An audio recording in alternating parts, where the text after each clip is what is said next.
This time, we'll create a radar chart. Just so you know, we will not be creating this complex animation, we'll only focus on the chart itself, as we will learn many techniques together. We will create the shape in Illustrator because it is much easier to do so than in After Effects. So we start by going to the rectangle tool, right-clicking and selecting the polygon tool. Click once on the artboard and set the radius to 450. And the sides are up to you. Since I want a pentagon shape, I set the sides to 5. Align and set the stroke color to blue. Make sure you are not selecting any object, then go to Properties or Window, Properties.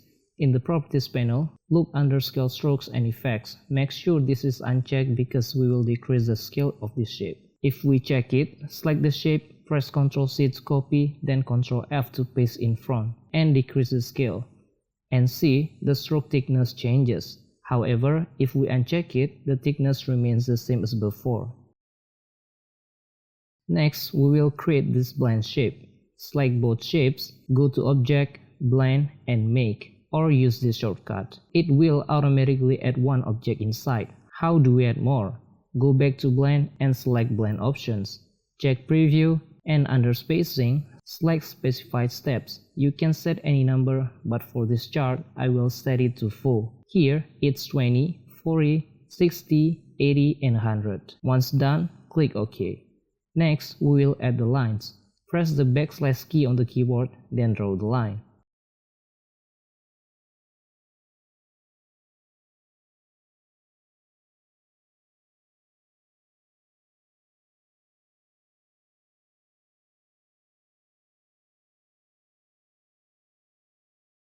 Select this line, press Ctrl C, then Ctrl F to duplicate it, hold on Shift, and select the other line.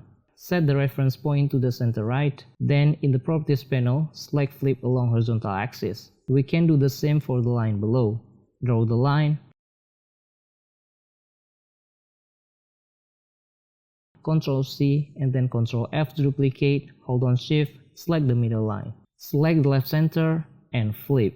We have finished creating the chart. We can directly import it into After Effects if you have overload, but since this is a paid plugin and I think not everyone has it, I will use the Illustrator format instead. Go to File, Save, rename the chart, Save, and OK. Switch to After Effects, double click on the project, select the Illustrator file, click OK. Create a new composition and rename it Chart. Size as usual, we can set it to 2 seconds. Drag the Illustrator file to the timeline, right click, create shapes from vector layer. Since I'm used to using the motion tool, I just press Convert to Shape. You can get this script for free, the link is in the description below. We delete the original. Open the content, select the lines only. I will extract this line into a separate layer.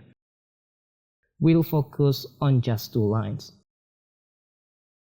We can hide the rest.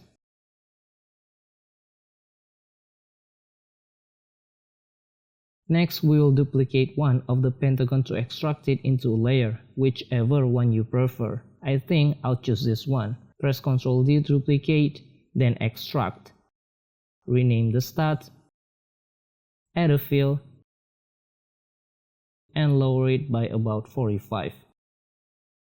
And set the stroke color to purple.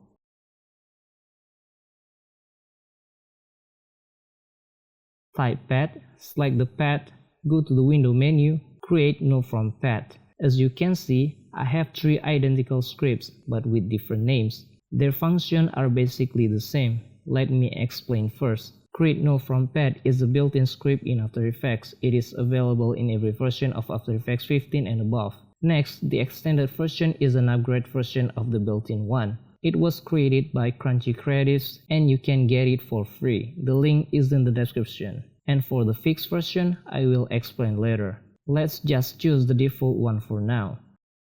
Since we have already selected the path, we choose point forward nulls. And there is a slight problem here. The null position is not in the path position. Let me hide the chart layer and the lines. Do you see that? We want the null positions to be at the path positions, each at the corner of the pentagon. Let's undo until the null layer disappears, then hide the chart layer and lines, so we are only focusing on the stats layer. We can fix this issue by open the group, then transform group, and we need to set the position to 0. And now the position is not in its original position. However, if we select the pad and then press point follow nulls, the null will perfectly align with the corner of the pentagon. What we want is for the pentagon to be in its original position, and the null position to be at the corners of the pentagon. We will not use the built-in script from After Effects. We will use the fixed version, with the link in the description. Actually, I added fix at the end, so it's not the same as the original. You can rename it as you like or replace the original one. After this, I might delete the original and replace it with this one. Let's continue. Select the pad again, then points follow nulls. And now look, the null is perfectly in its proper place without us having to set the position value to 0.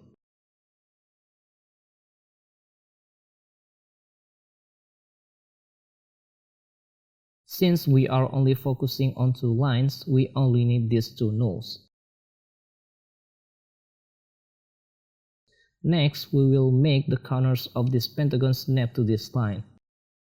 Select this line layer, then select the pad and press trace pad.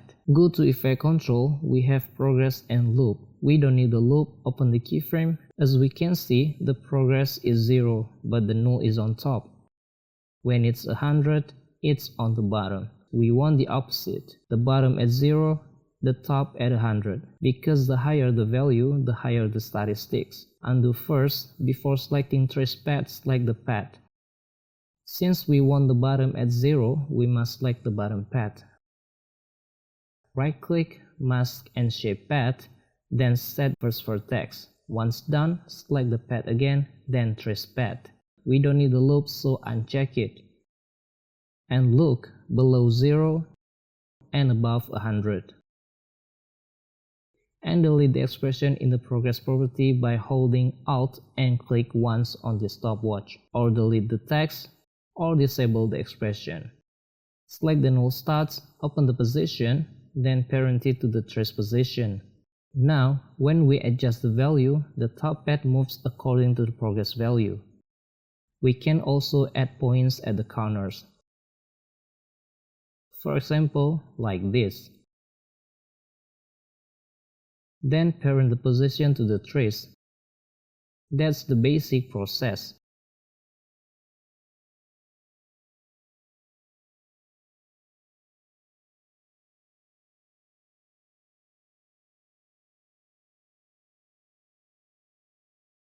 For the last line, we can hide the layer first.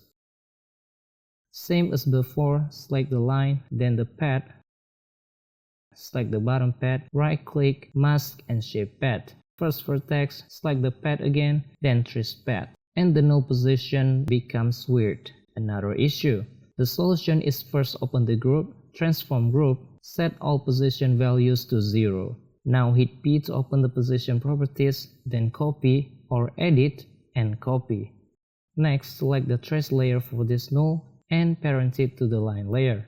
Select the line layer again, set the anchor point of this layer to be centered on the layer by pressing Ctrl Alt Home. Go back to the position properties, then paste or edit and paste. The line returns to its original position, but the null is now below. Don't worry, we just need to change the parent to none. The issue is fully resolved. As before, we don't need a loop or an expression in the progress properties. Select the trace layer and open its position, as well as the pad stats layer. Parent it to the trace position. And that's it. For the other lines, you can use the same method. We have learned a lot this time, from blend and mirror in Illustrator to pad techniques in After Effects. I hope this helped you, so see you next time.